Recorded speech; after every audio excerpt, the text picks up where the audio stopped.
नमस्कार सभी किसानजनों को।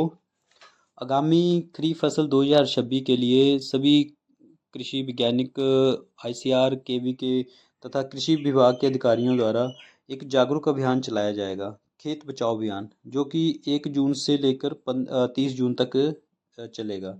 इसका उद्घोषणा हमारे केंद्रीय कृषि मंत्री द्वारा एक सम्मेलन में की गई थी।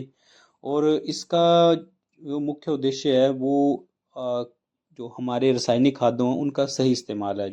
हाल फिलहाल में भी जैसे देखा गया है कि अमेरिका और ईरान युद्ध के दौरान जो हार्मोज बंद हो गया था, तो एक उर्वरक संकट खड़ा हो चुका है।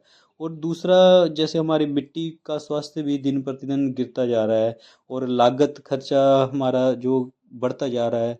और जलवायु परिवर्तन के भी काफ़ी सारे दुष्परिणाम सामने आ रहे हैं।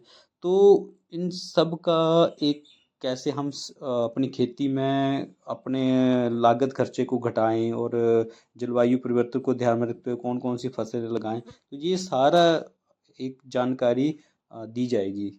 तो सभी किसान भी इसमें भागीदारी सुनिश्चित करें और ज़्यादा से ज़्यादा जानकारी लें। और उसके साथ उर्वरकों का, फर्टिलाइजर का संतुलित उपयोग करेंगे। कृषि विभाग ने, आईसीआर ने फैसला किया खेत बचाओ अभियान चलाने का। और उस अभियान के अंतर्गत हमारे वैज्ञानिक गांव में जाएंगे और गांव में जो मिट्टी है, उस मिट्टी में जो तत्व है, उसके आधार पर किसानों को संतुलित खाद डालने की सिफारिश करेंगे। मतलब जिस तत्व की कमी हो उसके हिसाब से कौन सा खाद डालना चाहिए और कितना डालना चाहिए।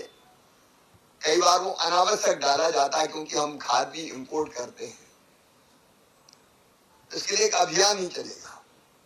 खेत बचाओ अभियान अभी प्रारंभ हुआ है, लेकिन उसको और संगठित ढंग से हम 1 जून से 15 दिन के लिए पूरे देश में चलाएंगे, ताकि आवश्यक खाद का उपयोग बिल्कुल किसान करें, लेकिन अनावश्यक उपयोग ना हो कि जरूरत ही नहीं है और हम डालने का काम कर रहे हैं।